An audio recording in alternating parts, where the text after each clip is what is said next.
नमस्कार, मैं हूं आपके साथ प्रदीप आजाद। जिंदगी इस वक्त कई मोड़ दिखा रही है। इंसान समझ नहीं पा रहा कि आखिर वो क्या करे।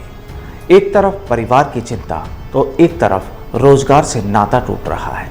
हर शख्स यूं तो पॉजिटिव होना चाह रहा है, लेकिन कोविड से नहीं बल्कि अपनी इच्छा शक्ति के जरिए। लेकिन हालात के आगे वो खुद को बेबस मान रहा है।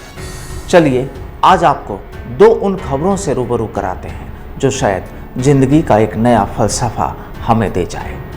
चलिए सबसे पहले आपको महाराष्ट्र से जुड़े एक मामले से रूबरू कराते हैं। दरअसल ये वाकया जुड़ा है एक पुलिसकर्मी से, पुलिसकर्मी ज्ञानदेव प्रभाकर वारे से।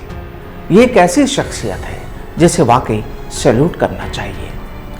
अब देखिए, आज के वक्त में जहां इंसान अपनों के पास ही नहीं जाना चाहता, उसकी अपनों से ही दूरियां बनाने की मजबूरी हो चुकी है। और तो और अगर किसी अपने की ही कोविड से मौत हो जाए तो वो उसके शव के पास जाने से ही कतरा रहा हो। लेकिन इसी दौर में महाराष्ट्र का ये पुलिसकर्मी एक अलग ही मिसाल कायम कर रहा है। दरअसल कांस्टेबल ज्ञानदेव प्रभाकर अब तक करीब 35,000 से ज़्यादा शवों का खुद अंतिम संस्कार कर चुका है। हैरानी होती है ना? जी बिल्कुल। और हैरानी वाली बात तो ये भी कि इनमें कई ऐसे शव ऐसे भी होते हैं जिनके वारिसों का पता तो हो, लेकिन संक्रमित होने के कारण उनके अपने उन्हें छूना तक नहीं चाहते।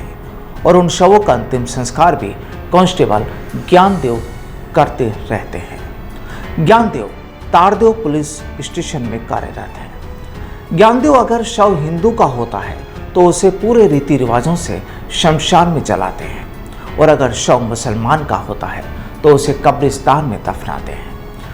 ज्ञानदेव साल 2001 यानी पिछले 20 सालों से ये काम लगातार करते आ रहे हैं, लेकिन पिछले कुछ दिनों के दौरान उनका काम काफ़ी बढ़ गया है। अब तक वे 35,000 से ज़्यादा शवों का अंतिम संस्कार कर चुके हैं। ज्ञानदेव कहते हैं कि वे शवों को कभी पुलिस वैन से तो कभी एम्बुलेंस से उठाकर शमशान तक ले जाते हैं और फिर वहां उनका अंतिम संस्कार करते हैं। ज्ञानदेव बताते हैं कि कोरोना संक्रमण काल की शुरुआत यानी मार्च 2020 से अब तक वे 500 से ज़्यादा लोगों का अंतिम संस्कार कर चुके हैं, जिसमें से 50 से ज़्यादा संक्रमित मरीज थे और उनके परिजन उन्हें लेने को तैयार नहीं थे। इनमें से ज़्यादातर शव जे अस्पताल और साइन हॉस्पिटल के हैं। ज्ञानदेव को कुछ शव ऐसे भी मिले जो सड़कों पर लावारिस पड़े थे। ज्ञानदेव का कर्तव्य और समाज के प्रति सेवाभाव देखते हुए मुंबई पुलिस ज्वाइंट कमिश्नर विश्वास नागरे पाटिल ने इन्हें 5,000 रुपये का चेक देकर सम्मानित भी किया था, और इनका प्रमोशन कांस्टेबल से हेड कांस्टेबल के पद पर किया गया है।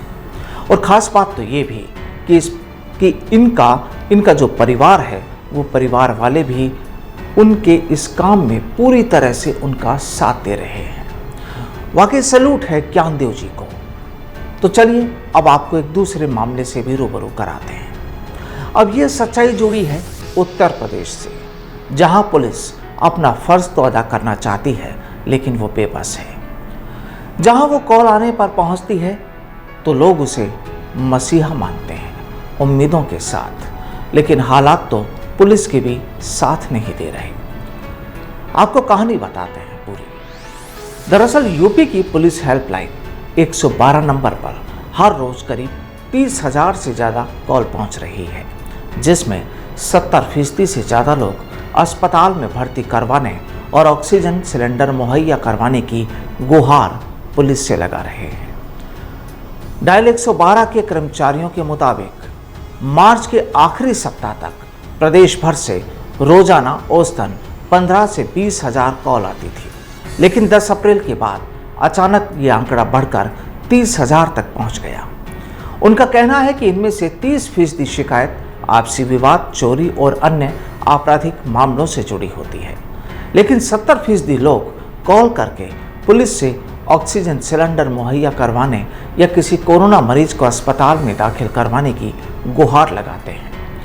अब पुलिसकर्मियों का दर्द ये कि ग्रामीण इलाकों में पुलिस को हृदय विदारक हालातों का सामना करना पड़ रहा है। किसी एक पीड़ित की कॉल पर टीम गांव में पहुंचती है तो तमाम पीड़ित उन्हें मसीहा समझकर खेल लेते हैं। कोई बुजुर्ग माँ बाप की उखड़ती सांसें दिखाकर अस्पताल पहुंचाने की मांग करता है, तो कोई मरीज के लिए ऐसी दवाई मांगता है जो मिलना मुश्किल होता है। और कुछ ऐसा ही दर्द इस वक्त यूपी पुलिस को साल रहा है, क्योंकि हालात कुछ ऐसे हो रहे हैं कि जिसकी जरूरत है वो वक्त पर मिल नहीं रही। बहरहाल कहा जाता है कि अगर आपने कुछ कर गुजरने की ठानी है तो ऊपर वाला भी आपकी आवाज़ सुनता है और आपको शक्ति भी देता है, और फिर कामयाबी भी दूर नहीं होती। बहरहाल उम्मीद यही कि महाराष्ट्र के कांस्टेबल ज्ञानदेव हो या फिर पुलिस के जवान, अगर विल पावर है तो फिर कामयाबी भी मिलती ही है। नमस्कार।